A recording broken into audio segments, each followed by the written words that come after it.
merci beaucoup ñu leen jaajëfalaat bu baax leen gërëm di leen sant ci ànd bi nga xam ne ni ngi wéy di ko ànd ak les programmes de Feeling Dakar TV ci ñu daal di ko dooree ak les minutes d'audition yi nga xam ne moom Farba Ngom démb mu nga woon ca pareille heure démb ca pôle judiciaire financier ab laaj ak tontu doon dox ci diggante moom ak li nga xam ne moo di enquêteur lan lañ ci mën a jàpp exactement ci laaj yi nga xam ne laaj nañ ko tontu bi ak mercredi gi nga xam ne ñu ngi xaar sa chambre d'accusation àdd ci bàyyi ndigandiku bi. waaw li ci xam daal mooy lu ñu avocat bi wax. Maître Boubacar Cissé moo fa nekkoon donc lu mu wax la ñuy wax fii comme ça ngeen téye loolu bi gis leneen moom avocat la am na droit wax waaye amul droit dugg ci secret de l'instruction waaw la du dugg secret de l'audition parce que da koo tënk waaye am na droit ne sama client bi bu ñu koy laaj nii la toogoo yoon dafa jóg naan na pause na extra loolu du secret de l'instruction mais secret bi mooy mënoo toog di naan buñ ko laajee société virement nangam da ko yónnee diw waaye loolu sa du dëgg et cetera Farba nee na et cetera loolu mënu ci dugg moo tax li mu wax mooy maître Boubacar Cissé moom nee na lii di client am di Farba Ngom wér-gu-yaramam da doon tiital juge bi maanaam dafa doon inquiéter juge bi parce que Farba da doon am jafe-jafe pour nooyi bare ne amoon na ay moment yoo xamante ni da doon étouffé carrément complètement donc ci étouffé boobu juge bi dafa amoon obligation may ko au moins lu toll ci 30 minutes pour mu noppalu xel bi dalaat mu jëlaat ay garamam maître Boubacar Cissé ma wax loolu. alors ci loolu également nee na da doon ñëw jamono sax Farba dafa doon mel ni kuy nelaw ñu arrivé que Farba sombre dans la somnolence mais day mel ni kuy nelaw maître moo waxaat également nee na ci la juge bi ci la constaté kii di Farba effectivement nekkuloon ci état wu tontu ay question yi nga xamante ni moom lañ ko doon laaj léegi ne suñu xaymaa kon li maître bi wax ci lii te moom yeneen mooy jàpp nañ ne donc audition bi da doon am ci diggante noppalu ak reprendre léegi ci loolu nee na moom amul benn question bu ñuy laaj Farba ci wàllum détournement de deniers publics mais plutôt li ñu ko laaj mooy relation ak kii di Tahirou Sarr principalement relation ak Tahirou Sarr sànq tudd nga Sovico sànq tudd nga Doyru voilà ñaari société yooyu ku ne benn ba la moom Sovico c'est Tahirou beneen bi c'est Farba Ngom alors léegi mu ne donc Farba jamono ji dafa doon tontu malgré son état de santé fragile à chacune des interpellations du juge et du substitut procureur donc ñaar la ñoo waroon juge d'instruction bi ak substitut du procureur maay kii fa teewal procureur à chaque fois bu ñu koy laaj question yi ñu koy laaj question yooyu principalement dañ doon porter ci diggante Farba ak société yi nga xamante ni moom mooy société Tahirou Sarr mooy yéen ñaar loo leen seet avocat bi nee na loolu mooy question yi principalement ci loolu lañ doon tourner donc loolu jàpp na également selon ñoom dafa am lu ñuy tuddee anomalie bu mag a mag boo xamante ni dafa am ci audition bi ci fond bi muy lan muy infraction de détournement de deniers publics bi nga xamante ni moom laajuñ ko ci te boobu mooy xol bi avocat yi ñooy wax loolu et infraction boobu pourtant moo téye Farba ci kaso bi donc ñoom li tax ñu poser question boobu mooy naka lay infraction détournement de deniers publics téye Farba ci kaso bi li ci ëpp ba pare bu ñu koy auditionné ñu koy laaj sa relation ak Tahirou Sarr et non l'infraction de détournement de deniers publics avocat yi loolu moo leen jaaxal ñoom moo tax ñu ne am na problème ci li nga xam ne mooy audition au fond par rapport à l'infraction de détournement de deniers publics ci loolu également lii di li ñu tuddee li absent wu ci question yi nga xamante ni avocat bi mooy wax encore mu ne les questions n'ont jamais porté sur le trésor public maanaam question yi musul jëm ci trésor public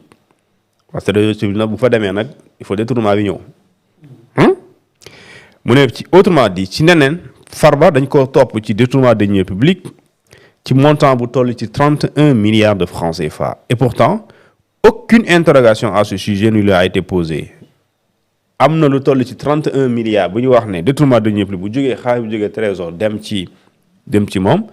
mais laajuñ ko benn yoon benn question ci mbirum détournement bay tudd ci 31 milliards de francs CFA mu ne également donc loolu mooy constat bi nga xamante ni moom la maître Boubacar Cissé def ba pare ginnaaw bu mu génnee wax ko ci presse bi ci accusation yi nga xamante ni moom la ñu porté ci clientam moom jàpp na ne loolu amul bon loolu avocat yi ñooy wax noonu moo tax avocat bi mooy wax nu ne nous restons confiants am nañ yaakaar ci li nga xamante ne mooy li des ci dossier bi car jàpp nañ ne fait yi ñuy toppee Farba Ngom fait yooyu amuñu dara firndelu ko ba pare ne il y a aucun détournement amul benn détournement de deniers publics ci dossier bii ci seen bët yi infraction boobu du dara lu dul lu ñu inventé bëgg téye jàmbur tëj doomu jàmbur wala tëj kii seen client alors donc moom nee na léegi nag lii Farba li ñu wax Farba moo fa nee na je connaissais même pas où se trouve le bureau du trésorier général xaw ma woon sax musuma xam bureau trésorier général fu mu ne xaw ma ko waaw léegi entre les 4 du bureau du magistrat président du collège des juges d'instruction et du pôle judiciaire financier Farba a été interrogé sur un point central mooy ci benn poñ bu am solo lañ ko doon laaj mooy avait-il en un moment quelconque remporté un marché public ou reçu un virement du trésor public est-ce que amoon na ci benn jamono rek yaa xam ban temps nga koy yóbbu boo xamante ne mos nga gagné wala nga recevoir benn marché public ba pare virement bi jógee non waaw mooy marché public ba pare virement bi jógee trésor yaa xam 2022 yaa xam 2019 mais waxal daal est-ce que am na benn moment rek boo xamante ni mos nga gagné marché ba pare virement bi jógee fële nga xamante moom mooy trésor ci question yooyu député bi di Agnam mu tontu ne mu fàttali d'abord que ne magistrat bi disposé ngeen lépp li war a tax ngeen xam dëgg pour ngeen xam lii ngeen di laajte nii pour vérifier vous disposez de tous les moyens matériels pour vérifier ces affirmations via des réquisitions mooy dem leen ngeen seeti maanaam fi ngeen war a seeti réquisition mooy su dee dañuy am marché day dem ci ñuy joxe waate marché nga fouiller bu dee ay liaison téléphonique nga dem laajte ñi gérer mbirum appel yi téléphone yi donc Farba ma wax loolu kon tontuwul question yi daa mel ni l'audition au fond c'est ensuite concentré ci lan relation am ak Tahirou Sarr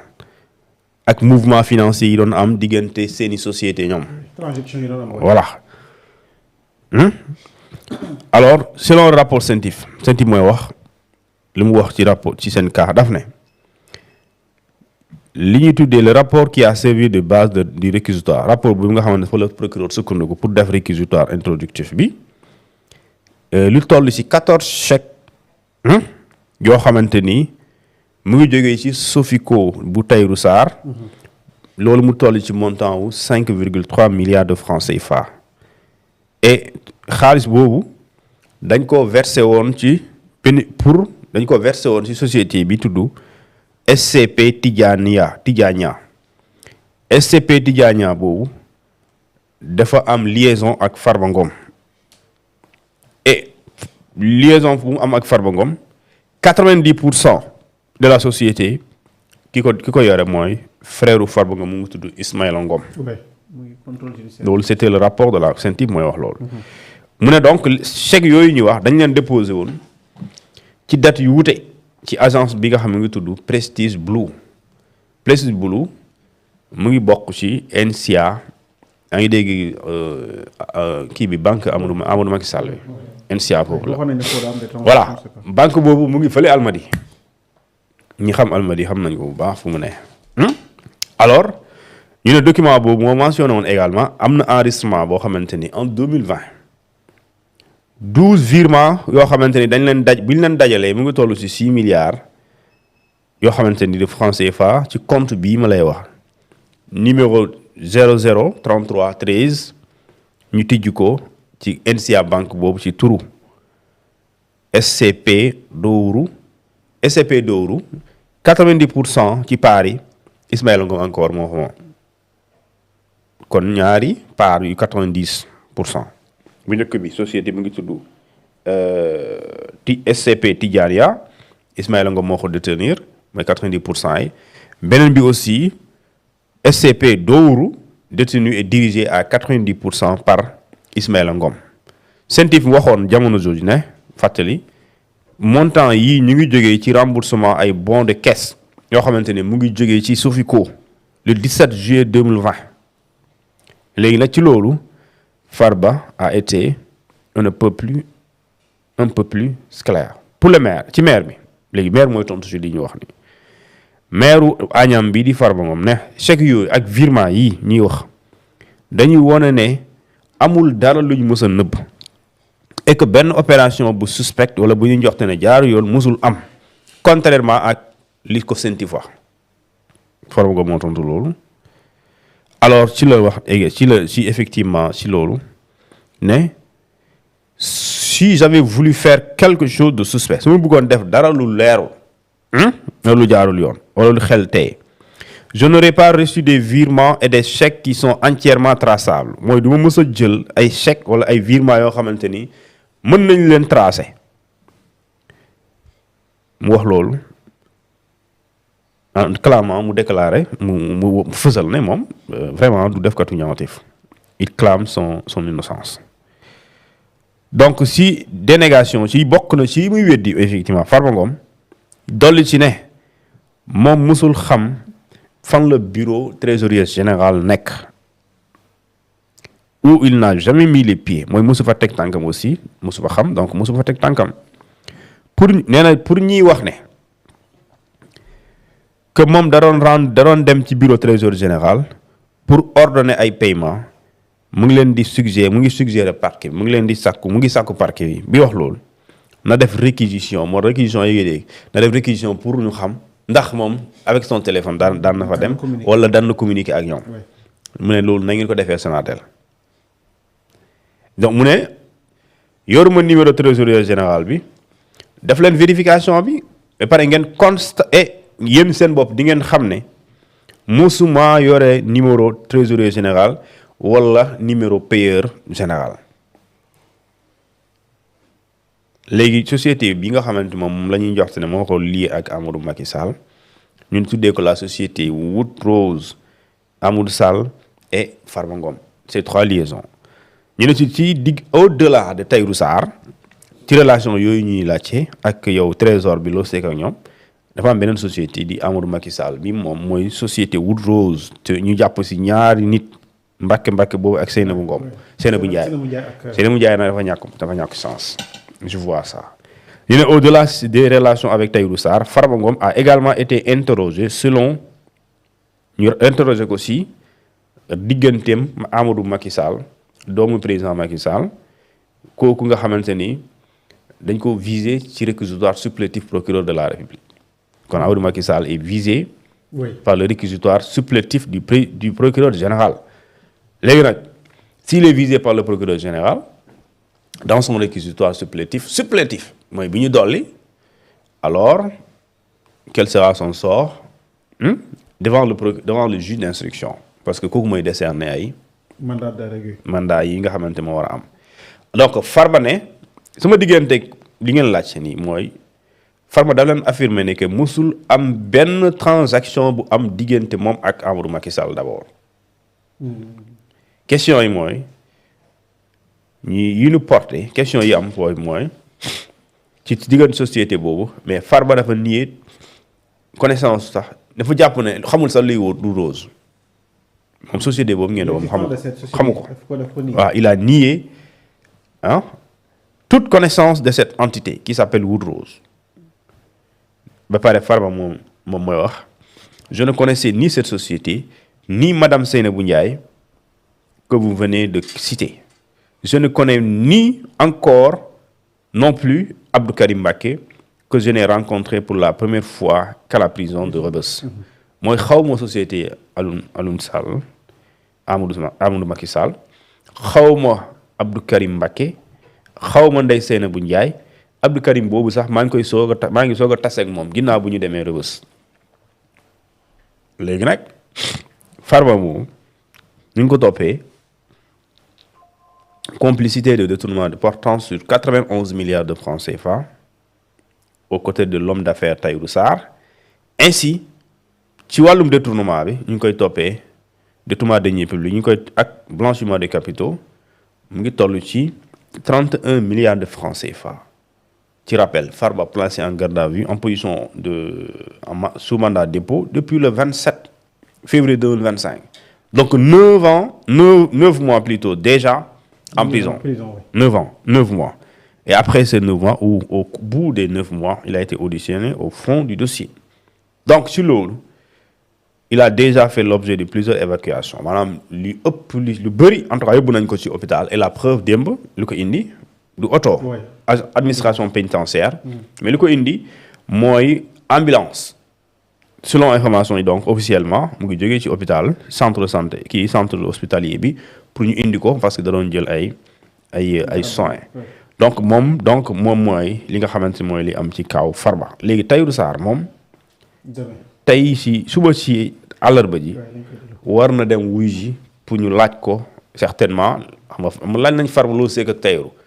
dinañ laaj Tahirou loo seek ak Farba te loolu bu paree dinañ leen defal confrontation te dinañ laaj kële Seynabou Ndiaye lan nga seek ak Amadou Farba Ngom dinañ laaj sëñ Mbacké lan nga seekal Farba est-ce que xam nga ko su boobaa loolu bu jeexee audition au fond concernant ku ne dinañ def lu ñuy tuddee confrontation mooy yéen bi ñu leen dégloo séparément Farba da ngaa ne xamoo lii sekkoog dara tey wala li ngeen sekk. wala diw ak diw et pourtant scientifique nee na rapport scientifique nee na chèque tel léegi kaay leen yéen loolu noo leen koy expliquer. Cuun nee na mosul xam Bamba waaye bu ñu defee réquisition Sonatel nee na Cuun ak Bamba duñ mosuñoo tëdd ñaari fan ñoo toog 2 semaines te waxtaanuñu au moins 1 heure. léegi loolu mooy fee mi léegi nag su boobaa loolu suñ ko tegee ci table bi nooy weddee loolu ak noo koy expliquer loolu mooy njëriñu confrontation. léegi nag donc après les auditions individuelles d'accord il y aura ce qu'on appelle des confrontations ou bien une confrontation entre Farba Ngom et Tahirou Sarr, ses relations avec Tahirou Sarr, leur société, les montants yi nga xamante la ñuy tudd d'accord et ki nga xamante ne moom mooy Seynabou Ndiaye ak Serigne boobu di qui encore comment il s'appelle kii Mbacké Abdou Karim Mbacké ak ñeneen ñi nga aussi mooy Ismaïla xam nga Ismaïla moom moo gën a fës si cas bi je pense qu'il a un autre frère mais par rapport ak dossier bi c'est Ismaïla qui est plus moom moo gën a fës parce que ñaari yoon on dit premièrement Ismaïla moom mooy ki yore 90% ci société bii di SCP Tidjania alors mu yorewaat également 90% ci société bii di tudd SCP Dooru détenu et dirigé par Ismaïla Ngom et qui Ismaïla Ngom c'est le frère de Farba Ngom voilà. te ginnaaw gi aussi ses avocats dugal nañu ab bàyyi nekk et la chambre d'accusation aussi dina ci àddu dem incha allah. loolu incha allah dina ci tontu. léegi bu ci tontoo mooy ñaar rek soit mooy ko liberté provisoire wala mu. dëgg ci tànkam mu téye ko ci kaso bi te bon. yaakaar moom mu am ko parce que sooy déglu nit ñi yow pareegoo yaa ngi waajal confrontation. donc yow lu gën a yenu maanaa nga bàyyi ba audition yi jeex nga soog a jël décision. parce que même avec le cas de kii doomu Amadou Ba bi waaw dañ leen déglu une semaine après mercredi bu ci tegu ci lañ leen bàyyi donc tey parce que danoo xam déglu nañ lépp lu ñu war a déglu am nañu leen doy ñu bàyyi leen donc fii dañoo déglu kenn Farba ñu ne ko yow loo seeg ak Tahirou Sarr ak société am yéen lii na et cetera donc loolu aussi donc il faut kooku nga déglu ko ba pare soo ko dégloo nga confronté nga gis boo gisee ne d'accord danoon jox toon wala en réalité lii ak lee li ñu jox toon amul wala war nañ leen mën a bàyyi ñu continuer suñu enquête après nga jël décision parce que dans tous les cas dina am confrontation mënul ñàkk. ok waaw am na solo bu baax a baax je pense que leer na